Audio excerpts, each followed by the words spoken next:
আল্লাহ পাক রব্বুল আলামিনের নাম নিতে মজা লাগে কি লাগে না? জোরে বলেন।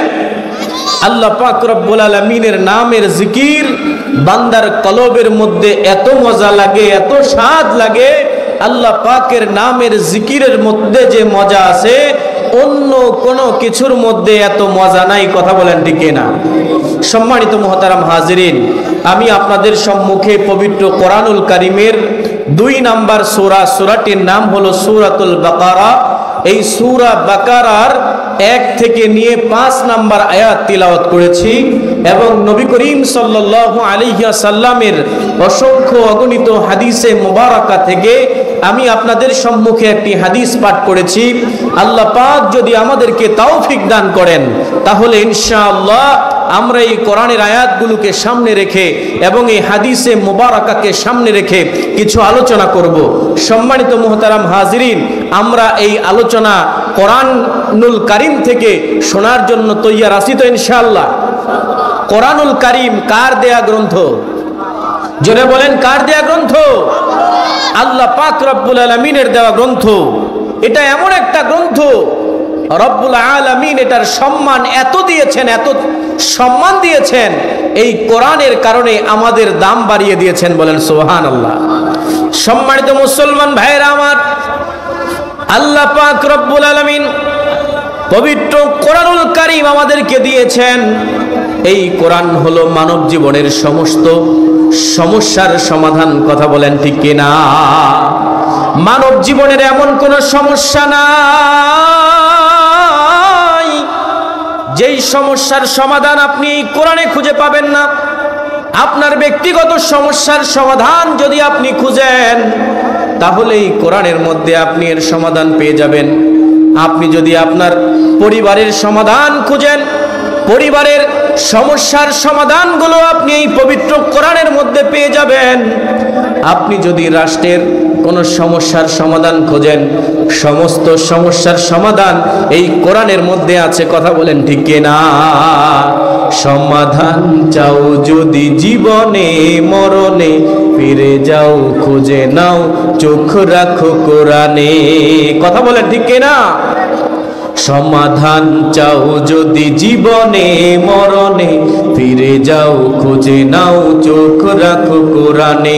তবেই পাবে সুখ শান্তির ঠিকানা, তবেই পাবে সুখ শান্তির ঠিকানা, যদি মেনে নাও তুমি মনে প্রাণে। সমাধান সমাধান চাও যদি জীবনে মরণে, ফিরে যাও খোঁজে নাও চোখ রাখো কোরআনে। ভাই, আপনার মাইক এত খারাপ কেন? এর চেয়ে বেশি খারাপ মনে হয় মাইক বাংলাদেশে নাই। আপনি বুঝতেছেন অপারেটর হিসাবে, ঠিক করে দেন। সম্মানিত মুহতারাম হাজিরিন, আমরা আমাদের জীবনের সমস্ত সমস্যার সমাধান যদি পেতে চাই তাহলে আমাদেরকে কোথায় ফিরে আসতে হবে? জোরে বলেন, কোথায় ফিরে আসতে হবে? কোরআনে ফিরে আসতে হবে। এই কোরআনের বিধান ছাড়া কোনোদিন শান্তি আশা করা যায় না। কথা বলেন ঠিক কিনা? যারা এই কোরআনকে মাইনাস করে, যারা এই কোরআনকে মাইনাস করে অন্য কোন নিয়ম নীতি মুসলমানদের ঘাড়ের উপরে চাপিয়ে দিতে চাই, তারা কখনো এই বাংলার মাটিতে সফল হতে পারবে না যতদিন পর্যন্ত কোরআন প্রেমীদের দেহে 1 ফোঁটা রক্ত আছে। কথা বলেন ঠিক কিনা? সম্মানিত মুসলমান ভাইরা আমার, আমরা চাই টেকনাফ থেকে তেতুলিয়া, রূপসা থেকে পাথুরিয়া, বাংলাদেশের 56,000 বর্গ মাইলের সর্বত্র কোরআনের নীতি কায়েম হোক। কথা বলেন ঠিক কিনা? আমাদের বাংলাদেশের সংবিধানে আল কোরআনের সংবিধান কায়েম হোক। এটা কে কে চায় একটু আল্লাহকে হাত তুলে দেখায়। আল্লাহ সকলকে কবুল করুন। হাত নামান। যারা আশেপাশে ঘোরাফেরা করছেন, যারা কোরআনকে ভালোবাসেন, আমি তাদেরকে বলবো এই কোরআনের মাহফিলের সম্মানার্থে আপনারা মেহেরবানি করে প্যান্ডেলের ভেতরে চলে আসুন। সম্মানিত মুসলমান ভাইরা আমার, আমি আপনাদের সম্মুখে পবিত্র কোরআনুল কারীমের যেই সূরাটি তেলাওয়াত করেছি, এই সূরাটির নাম হলো সূরাতুল বাকারা। এই সূরা বাকারার 5টি আয়াত আপনাদের সম্মুখে তেলাওয়াত করেছি। আল্লাহ পাক রব্বুল আলামিন কি বলেন চলুন আমরা পবিত্র কোরআনুল কারীম থেকে জেনে নেই। আল্লাহ পাক রব্বুল আলামিন বলেন, আলিফ লাম মিম আলিফ লাম মিম, এইগুলোকে বলা হয় হরফে মুকাত্তাআত। এই হরফগুলোর অর্থ আল্লাহ পাক রব্বুল আলামিন জানেন। কে জানেন? আল্লাহ তাআলা জানেন। এই হরফগুলোর অর্থ আল্লাহ তাআলার এটা সিক্রেট একটা কি, সিক্রেট পাসওয়ার্ড। এটার অর্থ, ভাবার্থ আল্লাহ পাক রব্বুল আলামিন জানেন। মানুষকে এটার জ্ঞান আল্লাহ পাক দেয়নি। অনেক মানুষ এটাকে জানার জন্য বিশ্লেষণ করে, গবেষণা করে। এই রকম গবেষণা করা, বিশ্লেষণ করা আসলেও ঠিক নয়। কারণ আল্লাহ পাক যেটার অর্থ তার নবীর মাধ্যমে উম্মতকে জানান নাই, ওটা আমাদের জানাও কিনা জরুরি না। সম্মানিত মুহতারাম হাজিরিন, 2 নম্বর আয়াতে রব্বুল আলামিন বলেন যালিকাল কিতাবু লা রাইবা ফীহ, এটা এমন একটা কিতাব যেই কিতাবের মধ্যে কোনো সন্দেহ নাই। বলেন সুবহানাল্লাহ। কোরআনের মধ্যে কোনো সন্দেহ আছে? কোরআনে কোনো সন্দেহ নাই। এটা এমন একটা কিতাব, এমন একটা ধর্মগ্রন্থ রব্বুল আলামিন মানুষের হেদায়েতের জন্য দিয়েছেন। এই কোরআনের মতো কোরআন, এই কোরআনের মতো নিট এন্ড ক্লিন, এই কোরআনের মতো পাওয়ারফুল, এই কোরআনের মতো নির্ভুল গ্রন্থ পৃথিবীতে আর একটাও নাই। কথা বলেন ঠিক কিনা? এজন্যই রব্বুল আলামিন পবিত্র কোরআনুল কারীমের শুরুতেই চ্যালেঞ্জ করে বলেছেন যালিকাল কিতাব লা রাইবা ফি, এটা এমন একটা কিতাব, এটা এমন একটা গ্রন্থ, এটা আল্লাহ পাকের এমন একটা কালাম, এই কালামের মধ্যে কোনো সন্দেহ নাই। বলেন সুবহানাল্লাহ। পৃথিবীর কোন দার্শনিক, পৃথিবীর কোন বিজ্ঞানী, পৃথিবীর কোন লেখক, গবেষক যখন কোন বই লেখে, বই লেখার পরে বইয়ের শুরুতেই লেখক, গবেষক, দার্শনিক, কলামিস্ট কিন্তু লিখে দেয় মানুষ মাত্রই ভুল, মানুষের ভুল হতে পারে। আমার এই লেখনির মধ্যে যদি কোনো ভুল ধরা পড়ে যায়, আমার এই লেখনির মধ্যে আপনারা যদি কোনো ভুল ধরতে পারেন, তাহলে অবশ্যই অবশ্যই আমাকে জানাবেন। পরবর্তীতে আমি এটাকে শুধরিয়ে নতুন করে ছাপাবো। কথা বলেন ঠিক কিনা? কিন্তু রব্বুল আলামিন আপনাকে আমাকে, আপনার আমার জীবন বিধান হিসাবে এমন একটা ধর্মগ্রন্থ দিয়েছেন। এই ধর্মগ্রন্থের শুরুতেই আল্লাহ পাক বলে দিয়েছেন যালিকাল কিতাবু লা রাইবা ফীহ, এটা এমন একটা ধর্মগ্রন্থ আমি আমার বান্দাদেরকে দিয়ে দিয়েছি। এই ধর্মগ্রন্থের মধ্যে কোনো ভুল নাই। পৃথিবীর অনেক বড় বড় বিজ্ঞানী, পৃথিবীর অনেক বড় বড় সাহিত্যিক, পৃথিবীর অনেক বড় বড় দার্শনিক, পৃথিবীর অনেক বড় বড় গবেষক এই কোরআনের ভুল ধরার জন্য চেষ্টা করেছে। যারা এই কোরআনের ভুল ধরার জন্য চেষ্টা করেছে, তারা নিজেদের ভুলগুলো এই কোরআনের মধ্যে ধরতে পেয়ে তারা নিজেরা ইসলাম ধর্ম গ্রহণ করেছে। বলেন সুবহানাল্লাহ। একজন বাদশা ছিল, বাদশার নাম ছিল বাদশা মামুনুর রশিদ। ওই বাদশা মামুনুর রশিদের জামানায় বাদশা মামুনুর রশিদ তার রাষ্ট্রীয় অর্থায়নে একটা ধর্মীয় কনফারেন্সের আয়োজন করত। প্রত্যেক বছর বিভিন্ন দেশ থেকে বিভিন্ন ধর্মের পণ্ডিতদেরকে দাওয়াত করত। বাদশা মামুনুর রশিদ একবার বছরে সেই কনফারেন্সের আয়োজন করত। একদিন সে বছরের নির্দিষ্ট সময়ে এই কনফারেন্সের আয়োজন করেছে। কনফারেন্সের আয়োজন করার পর বাদশা মামুনুর রশিদ পৃথিবীর বিভিন্ন দেশ থেকে বড় বড় ধর্মীয় পণ্ডিতগুলোকে দাওয়াত করে এনেছে। এক একজন ধর্মীয় পণ্ডিতগুলা তার নিজের ধর্মের বক্তব্য দিল। ধর্মের বক্তব্যগুলো দেওয়ার পরে বাদশা মামুনুর রশিদ লক্ষ্য করে দেখলেন ওই কনফারেন্সের মধ্যে ইহুদি একজন আলেম তার নিজের ধর্মের ব্যাপারে এত কঠিন বক্তব্য দিয়েছে, যেই বক্তব্যের দ্বারা মানুষরা বুঝতে পেরেছে এই লোকটা অত্যন্ত জ্ঞানী, বিচক্ষণ এবং অত্যন্ত বুদ্ধিমান। কনফারেন্স যখন শেষ হয়ে গেছে, বাদশা মামুনুর রশিদ ওই ইহুদি আলেমকে নিজের খাস কামরায় ডাকলেন।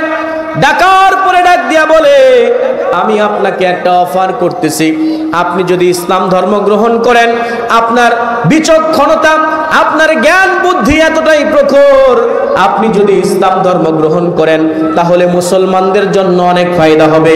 এই জন্য আমি আপনাকে অফার করলাম, আপনি ইসলাম ধর্ম গ্রহণ করেন, আপনার সারা জীবনের যাবতীয় ভরণ পোষণের খরচ আমি নিয়ে নিব। তখন ওই ইহুদি আলেম বিচক্ষণতার সহিত উত্তর দিতেছে, ও বাদশা মামুনুর রশিদ, আপনি আমাকে যদি গোটা দুনিয়ার ধন সম্পদ দিয়ে দেন, তবুও আমি আমার বাপ দাদার ধর্ম ছাড়তে রাজি নই। এই কথা বলে ইহুদি আলেম বাদশাহ মামুনুর রশিদের দরবার থেকে বের হয়ে চলে গেল। পরের বছর আবার যখন বাদশাহ মামুনুর রশিদ এইরকম আরেকটা আয়োজন করলো, ওই আয়োজনে তিনি পৃথিবীর বড় বড় যারা ধর্মীয় পণ্ডিত ছিল তাদেরকে দাওয়াত করলো। তাদেরকে দাওয়াত করার পরে এই বছর তিনি বিপরীত একটা দৃশ্য লক্ষ্য করলেন। বাদশাহ মামুনুর রশিদ তাকায় দেখলেন গত বছর যে ইহুদি আলেম বিতর্ক প্রতিযোগিতায় প্রথম স্থান অধিকার করেছিল সে ছিল একজন ইহুদি আলেম, কিন্তু এই বছর সে মুসলমানদের পক্ষে কথা বলতেছে। বাদশাহ মামুনুর রশিদ কনফারেন্স শেষ হওয়ার পরে ওই আলেমকে ডাক দিয়া বললেন, কি ব্যাপার? গত বছর আপনি একজন ইহুদি আলেম ছিলেন, আপনি ইহুদিদের পক্ষে বক্তব্য দিয়ে সবার মন জয় করে নিয়েছেন, বিতর্ক প্রতিযোগিতায় আপনি প্রথম স্থান অধিকার করেছিলেন। আমি আপনাকে অফার করেছিলাম আমার রাষ্ট্রীয় কোষাগার থেকে আপনার সারা জীবনের ভরণ পোষণের দায়িত্ব নিব, কিন্তু আপনি আমার এই অফার গ্রহণ করেন নাই, আপনি ধর্ম ছাড়তে রাজি হন নাই। কিন্তু এক বছরের মধ্যে আপনি কি এমন মহামূল্যবান সম্পদ পেয়ে গেছেন যেই সম্পদটা পাওয়ার কারণে আপনি আপনার বাপ দাদার ধর্ম ছেড়ে দিয়ে ইসলাম ধর্ম গ্রহণ করেছেন। তখন ওই ইহুদি আলেমটা চোখের পানি ছেড়ে দিয়ে বাদশাহ মামুনুর রশিদকে ডাক দিয়া বলে, ও বাদশাহ আমি আপনাকে জানায়া দেই, ও বাদশাহ আমি আপনাকে জানায়া দেই, আমি আপনার দরবার থেকে গত বছর যখন আমি আমার এলাকাতে চলে গেলাম, এলাকাতে যাওয়ার পরে আমি চিন্তা করলাম যে পৃথিবীর এক এক দেশের মানুষ, এক একজন মানুষ এক একটা ধর্মের অনুসারী। আমি একটু মানুষদেরকে পরীক্ষা করব যে কোন ধর্মটা আসলে সঠিক। এই জন্য আমি আমার নিজ হাতে একটা তাওরাত লিখলাম, একটা জাবুর লিখলাম, একটা ইনজিল লিখলাম, একটা কোরআন লিখলাম। চারটা ধর্মগ্রন্থ নিজ হাতে লেখার পর আমি ওই ধর্মগ্রন্থগুলোর মধ্যে অনেক জায়গায় বাদ দিয়ে দিলাম, অনেক পরিবর্তন করে দিলাম। আমি যখন ইহুদিদের কাছে তাদের ধর্মগ্রন্থ নিয়ে গেলাম, ইহুদিরা তাদের ভুল ধর্মগ্রন্থ গ্রহণ করলো। তারা কোনো প্রকারের কমেন্টস করলো না, তারা কোনো অভিযোগ করলো না। আমি যখন নাসারাদের কাছে তাদের ধর্মগ্রন্থ নিয়ে গেলাম, নাসারারাও তাদের ধর্মগ্রন্থ অত্যন্ত আনন্দের সাথে গ্রহণ করলো, তারা কোনো অভিযোগ করলো না।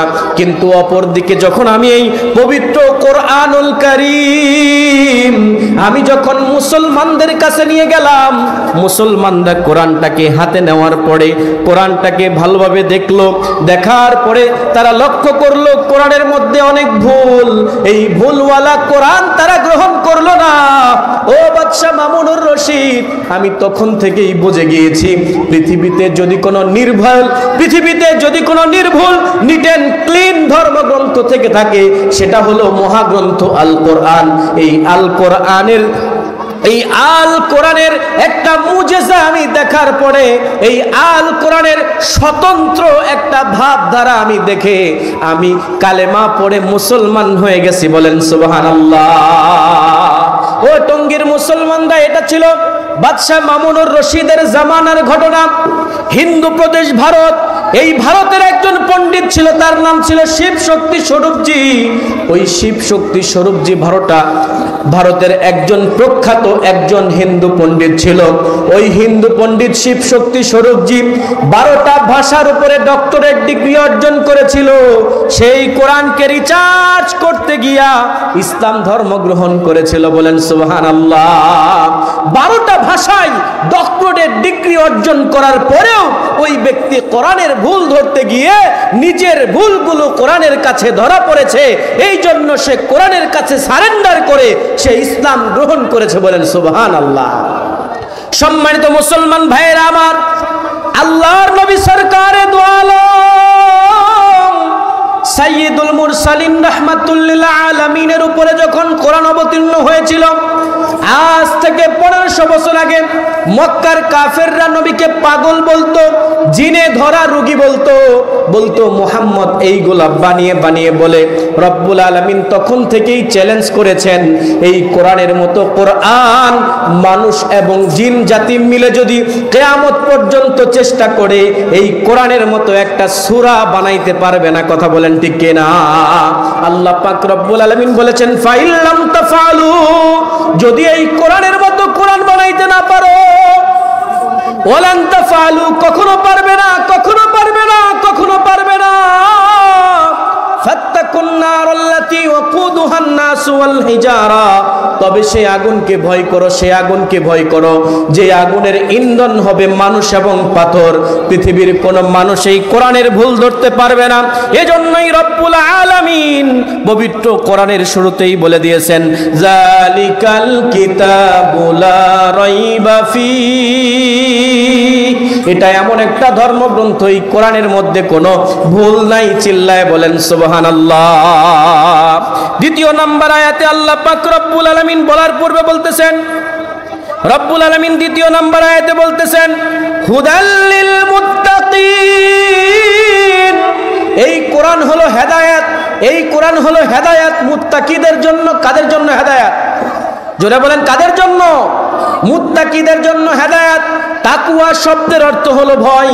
যেই সমস্ত বান্দারা আল্লাহকে ভয় করে, আল্লাহর আদেশগুলোকে মেনে নেয়, আল্লাহকে ভয় করে, আল্লাহ পাক রব্বুল আলামিনের সমস্ত নিষেধ থেকে নিজেকে বাঁচায়, ওই সমস্ত ব্যক্তিরা তাকওয়ার গুণ অর্জন করে। যারা তাকওয়ার গুণ অর্জন করে তাদেরকে বলা হয় মুত্তাকি। আর মুত্তাকি ব্যক্তিদের সম্মান আল্লাহ পাক রব্বুল আলামিনের কাছে অনেক বেশি, অনেক বেশি। রব্বুল আলামিন বলেন, এটা এমন একটা কিতাব, এই কিতাবের মধ্যে কোনো সন্দেহ নাই, হুদাল্লিল মুত্তাকিন,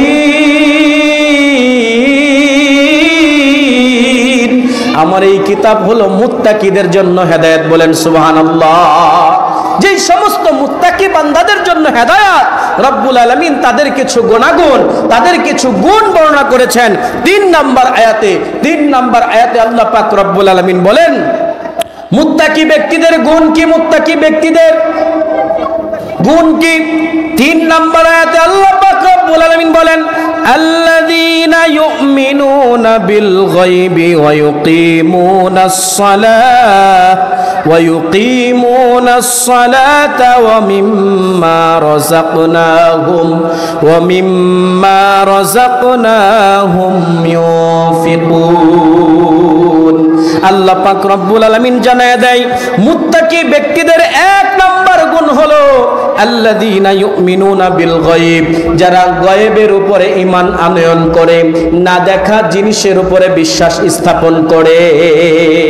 না দেখা জিনিস কি? আমরা আল্লাহকে দেখছি? জোরে বলেন, সবাই একটু কথা বলেন, আল্লাহকে আমরা দেখছি? আল্লাহকে কি দেখা যায়? দেখা যায় না। বলে দেখা যায়। আল্লাহকে কি করা যায়? দেখা যায়। তবে দুনিয়াতে কেউ দেখতে পারবে? আল্লাহকে দুনিয়াতে কেউ কি করতে পারবে না? দেখতে পারবে না। আল্লাহকে দেখা যাবে জান্নাতে। কোথায় দেখা যাবে? জান্নাতে আল্লাহকে দেখা যাবে। আমরা আল্লাহকে কেউ দেখি নাই, না দেখে বিশ্বাস করেছি। আমরা কবর দেখি নাই, কবরের আযাব দেখি নাই, আমরা হাসর, মিজান, পুলসিরাত এইগুলা দেখি নাই, আমাদের নবীকে দেখি নাই, তারপরেও এগুলা না দেখে আমরা বিশ্বাস স্থাপন করেছি। এই বিশ্বাসটার নাম হলো ঈমান। এই বিশ্বাসের নাম কি? এই বিশ্বাসের নাম হলো ঈমান। মৌলিক 7টি জিনিসের উপরে ঈমান আনয়ন করতে হয়।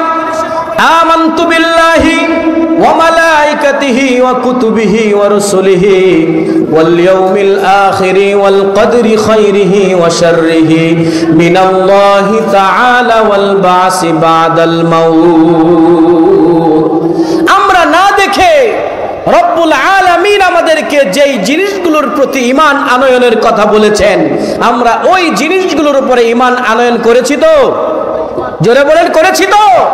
যারা মুত্তাকি তাদের 1 নাম্বার গুণ হলো আল্লাযীনা ইউমিনুনা বিল গায়ব, তারা গায়েবের উপরে ঈমান আনয়ন করবে, না দেখা জিনিসের উপরে বিশ্বাস স্থাপন করবে। যারা বলে আল্লাহকে না দেখে বিশ্বাস করি না, কবরকে না দেখে বিশ্বাস করি না, হাসর, মিজান, পুলসিরাতকে না দেখে বিশ্বাস করি না, তাদের ঈমান আছে না গেছে? জোরে বলেন, আছে না গেছে? সম্মানিত মুসলমান ভাইয়েরা আমার, রব্বুল আলামিনকে দেখা যায় না দুনিয়াতে চর্মচক্ষুর দ্বারা। আল্লাহ পাক রব্বুল আলামিনকে দেখা যাবে জান্নাতে। দুনিয়াতে আল্লাহকে কেউ দেখে নাই। একজন নবী আল্লাহকে দেখতে চেয়েছিল, ওই নবীর নাম হলো হযরতে মুসা আলাইহিস সালাম। আল্লাহর পয়গম্বর মুসা আলাইহিস সালাম আল্লাহ পাক রব্বুল আলামিনের সাথে বেশি বেশি কথা বলতেন। এত কথা বলতেন, বেশি কথা বলার কারণে ওই নবীর নামের উপাধি হয়ে গেছে কালিমুল্লাহ। কথা বলেন ঠিক কিনা? কি উপাধি হয়ে গেছে? কালিমুল্লাহ। মুসা কালিমুল্লাহ। আল্লাহর পয়গম্বর মুসা আলাইহিস সালাম আল্লাহ পাক রব্বুল আলামিনকে ডাক দিয়ে বলে, আল্লাহ, সপ্ত আসমানের উপরে 70,000 নূরের ভেতরের থেকে আপনি আমার সাথে কথা বলেন। আল্লাহ, আপনার সাথে আমি কথা বলি। ও আল্লাহ, আপনাকে না দেখে কথা বলতে বলতে আমার হৃদয়টা ভরে না, আমার হৃদয় শান্ত হয় না। আল্লাহ, আমি একবার আপনাকে দেখতে চাই। রব্বুল আলামিন মুসা আলাইহিস সালামকে ডাক দিয়ে বললেন, লান তারানি, হে আমার পয়গম্বর মুসা, তুমি আমি আল্লাহ পাক রব্বুল আলামিনকে দেখতে পারবে না। আল্লাহর পয়গম্বর মুসা আলাইহিস সালাম আল্লাহকে বলে, আল্লাহ, দিলের মধ্যে অনেক স্বাদ জাগছে, আমি একবার আপনাকে দেখব। আল্লাহ পাক ডাক দিয়া বললেন, মুসা, তুমি যদি আমি আল্লাহকে দেখতে চাও তাহলে তুর পর্বতে চলে আসো। তুর পর্বতে চলে আসো। মুসা আলাইহিস সালাম অন্তরের মধ্যে আল্লাহকে দেখার খুশি নিয়ে যখন তুর পর্বতে চলে গেছে, তুর পর্বতে যাওয়ার পরে মুসা আলাইহিস সালাম যখন তুর পর্বতের উপরে উঠেছে, রব্বুল আলামিন 70,000 নূরের পর্দার ভেতর থেকে একটা নূরের তাজাল্লি দিয়েছে। এক মুহূর্ত তাজাল্লি দেওয়ার কারণে তুর পর্বত পরে ছাই হয়ে গেছে। বলেন সুবহানাল্লাহ। আল্লাহর পয়গম্বর মুসা আলাইহিস সালাম অজ্ঞান হয়ে গেছে, বেহুশ হয়ে গেছে। হুশ ফিরে আসার পর আল্লাহর পয়গম্বর মুসাকে আল্লাহ তাআলা ডাক দেয়া বলে, মুসা, দেখছনি? কই, আল্লাহ, একটা মাত্র আলোর ছটা দেখছি, একটা ঝটকা, আলোর একটা ছটা দেখছি, আলোর একটা ঝলক দেখছি। রব্বুল আলামিন ডাক দেয়া বলে, মুসা, আমি আল্লাহ পাক রব্বুল আলামিনের নূরের একটা ঝলকানি তুমি মুসা সহ্য করতে পারো নাই, পাহাড় সহ্য করতে পারে নাই, ওই পাহাড়টা পড়ে ছাই হয়ে গেছে। মুসা, দুনিয়ার চর্ম চক্ষু দ্বারা আল্লাহকে দেখা সম্ভব না। মুসা আলাইহিস সালাম আল্লাহকে দেখে নাই। ও টঙ্গীর মুসলমান, আপনারা আল্লাহকে দেখেন নাই। আমি আব্দুল্লাহ আল বামুন শেরপুরি, আমিও আল্লাহকে দেখি নাই। কিন্তু যে আল্লাহকে দেখি নাই, ওই আল্লাহর উপরে 100% ঈমান এনেছি। তো কথা বলেন ঠিক কিনা? কার কার আল্লাহর উপরে 100% ঈমান আছে একটু হাত তুলে দেখায়। আল্লাহ সকলকে কবুল করুন। সকলে বলেন আল্লাহু আকবার। জোরে বলতে হবে আল্লাহু আকবার। আমরা আল্লাহকে দেখতে চাই তো? জোরে বলে না। আমরা আল্লাহকে দেখতে চাই তো? এখনকার যুবকগুলো তো খালি নায়িকা দেখতে চায়, সিনেমার নায়িকা দেখতে চায়। সিনেমার নায়িকার চেহারা দেখলে তাদের হৃদয় শান্ত হয়ে যায়। কিন্তু যারা আল্লাহর পাগল তারা শুধু কাকে চায়? জোরে বলে না, কাকে চায়? আর একটু জোরে বলেন, কাকে চায়? আরে মন থেকে একটা ডাক দেন না, আল্লাহ। আর একটু চিৎকার দিয়া চক্ষুটাকে বন্ধ করে একটা ডাক দেন, আল্লাহ। আরে যুবকরা একটা ডাক দাও, আল্লাহ। দিল থেকে জুড়ে ডাক দেন, আল্লাহ। কিয়ামতের ময়দানে যখন এই আল্লাহওয়ালা পাগলগুলো জান্নাতে যাবে, জান্নাতের সমস্ত নাজ নিয়ামত যখন রব মানুষকে দিয়া দিবে, আল্লাহ পাক রব্বুল আলামিন 70,000 নূরের পর্দার ভেতর থেকে জান্নাতি বান্দাদেরকে ডাক দিয়া বলবে, ইবাদি, হে আমার আদরের বান্দা, হে আমার আদরের বান্দা, আমি আল্লাহর নিয়ামত পাইয়া তোমরা খুশি তো? সবাই বলবে, আল্লাহ, আপনি যে নিয়ামত দান করছেন, আপনার নিয়ামত পাইয়া আমরা খুশি। কই, তোমাদের দিলের আর কোনো আবদার আছে কিনা? তোমাদের আর কোনো চাহাত আছে কিনা? জান্নাতি বান্দাগুলো ডাক দিয়ে বলবে, আল্লাহ, জান্নাতের ফল দিলেন, হুর দিলেন, খাবার দিলেন, নাজ নিয়ামত দিলেন, অট্টালিকা দিলেন। এইগুলা ভোগ করে আমাদের হৃদয় ভরে না।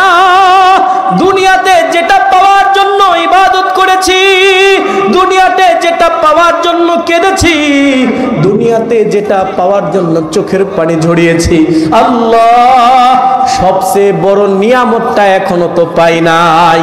আল্লাহ পাক রব্বুল আলামিন ডাক দিয়া বলবেন, বান্দা কি চাও, কি চাও, কি চাও আমাকে বলো। জান্নাতি বান্দাগুলো ডাক দিয়া বলবে, আল্লাহ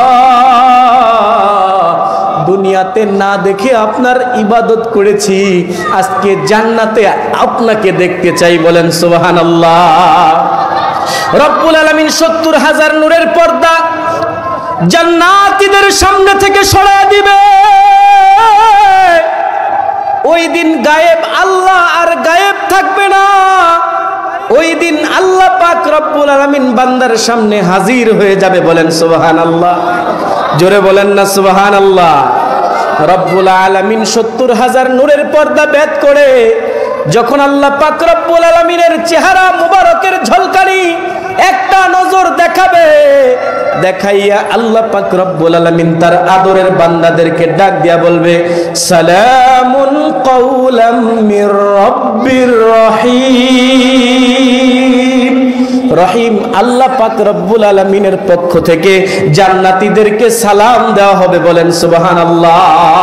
স্বয়ং আল্লাহ তাআলা জান্নাতি বান্দাদেরকে সালাম দিবে। আল্লাহ পাক রব্বুল আলামিন কত সুন্দর, কবি বলছেন, তুমি কত সুন্দর কি করে বুঝাই, কোন ভাষা পাই না খুঁজে, তোমার তুলনা তুমি নিজে, তোমার তুলনা তুমি নিজে। কথা বলেন ঠিক কিনা? আল্লাহ যে কত সুন্দর, এই সুন্দরের বর্ণনা দিয়ে শেষ করা জোরে বলেন যাবে? যাবে না। মানুষ যখন পাহাড়ের দিকে তাকায়, পাহাড়ের সৌন্দর্য দেখে মানুষ বলে, হায় আল্লাহ এই পাহাড়টা কত সুন্দর করে বানাইছে। পাহাড় যেন মানুষকে পাল্টা উত্তর দিয়ে বলে, ও মানুষ, আমি পাহাড় ততটা সুন্দর না, আল্লাহ পাক তোমাকে যতটা সুন্দর করে বানাইছে। মানুষ যদি এত সুন্দর হয়, আল্লাহ আরো বেশি সুন্দর। কথা বলেন ঠিক কিনা? জোরে বলেন। আল্লাহ আরো বেশি কি সুন্দর। আল্লাহ তাআলা কত সুন্দর এটা বর্ণনা করে শেষ করা যাবে না। যারা মুত্তাকি, এই মুত্তাকি ব্যক্তিদের এক নাম্বার গুণ হলো ইউমিনুনা বিল গায়বি, তারা গায়েবের উপরে ঈমান আনয়ন করবে। ২ নাম্বার গুণ হলো ওয়া ইউকিমুনাস সালাত, তারা নামাজ আদায় করবে। কি আদায় করবে? জোরে বলেন, কি আদায় করবে? নামাজ আদায় করবে। রব্বুল আলামিন পবিত্র কোরআনুল কারীমের ৮২ জায়গায় বলেছেন, আকিমুস সালাত, নামাজ কায়েম করো। আল্লাহর নবী সরকারে দো আলম সাইয়্যিদুল মুরসালিন বলেছেন, আস-সালাতু ইমাদুদ্দিন, ফামান আকামাহা ফাকাদ আকামাদ্দিন ওয়া মান তারাকাহা ফাকাদ হাদামাদ্দিন। নামাজ হলো ইসলামের খুঁটি।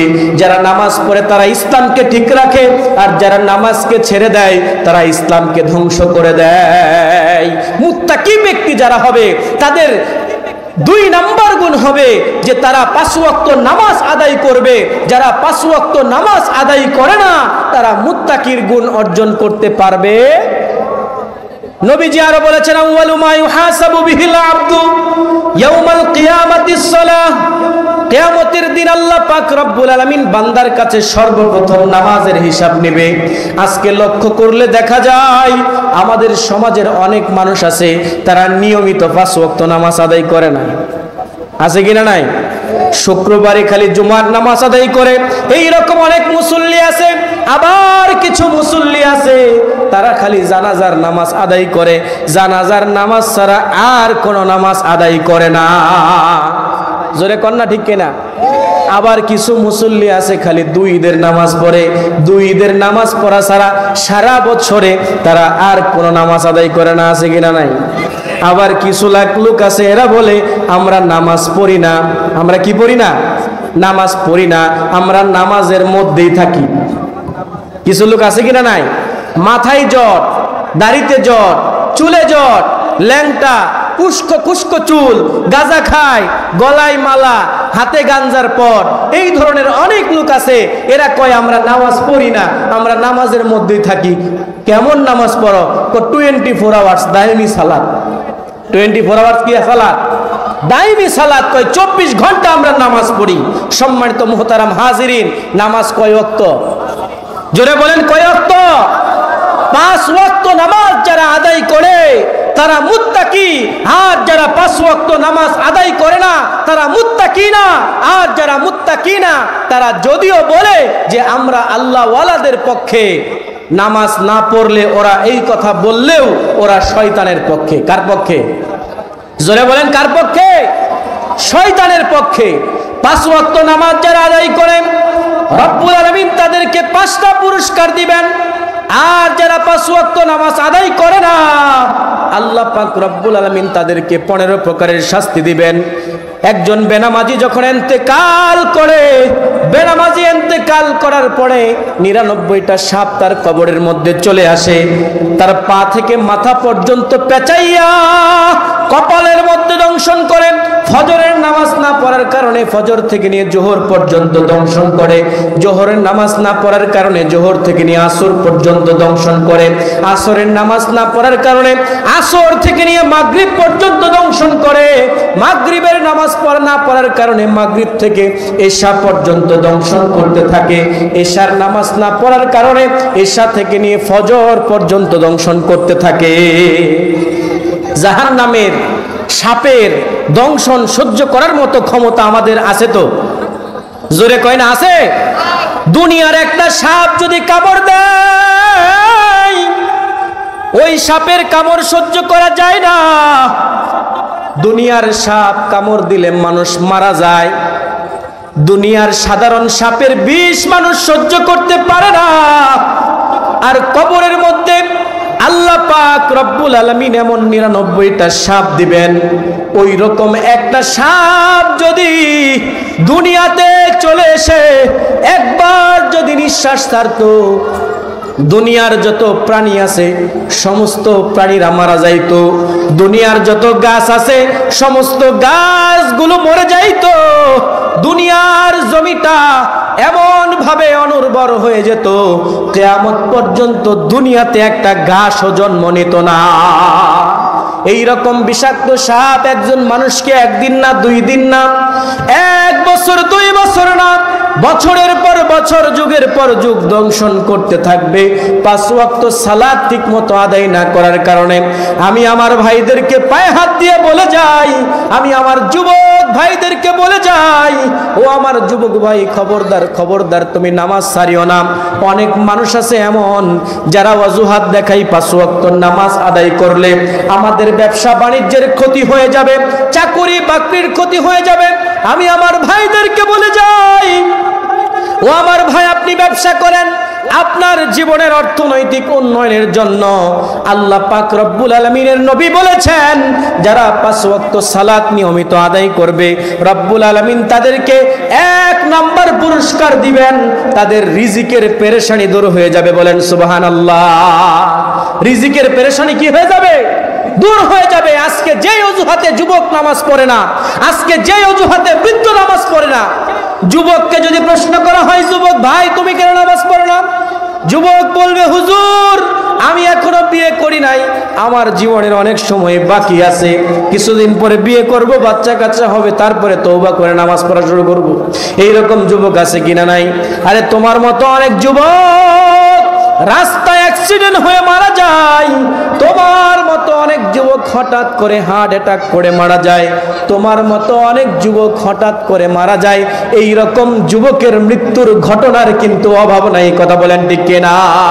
আমার সম্মানিত মুসলমান ভাইরা, কার কখন মৃত্যু চলে আসবে আপনিও জানেন না, আমিও জানি না। কুল্লু নাফসিন যায়িকাতুল মাউত, প্রত্যেক প্রাণীকেই মৃত্যুর স্বাদ গ্রহণ করতে হবে। ওয়ালাউ কুনতুম ফি বুরুজিম মুশাইয়াদা, লোহা দ্বারা নির্মিত কোন প্রাচীরের মধ্যে দুর্গের মধ্যেও যদি আপনি গিয়ে লুকান, আজরাইল কিন্তু আপনার ওখান থেকেও জান কবজ করে নিয়ে আসবে। কার কখন মৃত্যুর সময় চলে আসবে এটা কেউ জানি না। এই জন্য মৃত্যু আসার পূর্বে আমাদের 5 ওয়াক্ত সালাত আদায় করে মুত্তাকি ব্যক্তিদের গুণ অর্জন করার দরকার আছে কিনা নাই? জোরে বলেন, দরকার আছে কিনা নাই? আজ থেকে কোন কোন ভাই 1 ওয়াক্ত নামাজও ছাড়বা না, যতদিন পর্যন্ত বেঁচে আছো 5 ওয়াক্ত নামাজ আদায় করবেন? একটু হাত তুলে আল্লাহকে দেখান। লিল্লাহে তাকবীর, লিল্লাহে তাকবীর। আল্লাহ সকলকে কবুল করুন, সকলে বলি আল্লাহুম্মা আমিন। আমার সম্মানিত মুসলমান ভাইরা, রব্বুল আলামিন মুত্তাকি ব্যক্তি যারা হবে তাদের 3 নাম্বার গুণ বলতেছেন, ওয়া মিম্মা রাযাকনাহুম ইউনফিকুন। 3 নাম্বার গুণ হলো আল্লাহ তাদেরকে যে রিজিক দিয়েছেন এই রিজিক থেকে আল্লাহর রাস্তায় ব্যয় করবে। সম্মানিত মুসলমান ভাইরা আমার, আল্লাহ পাক রব্বুল আলামিন আমাদেরকে রিজিক দিয়েছেন। এই রিজিক শব্দ বলতে আমরা মনে করি দৈনিক 3 বেলা আমরা যে ভাত খাই এটা মনে হয় রিজিক। আল্লাহ পাক রব্বুল আলামিন পবিত্র কোরআনুল কারীমের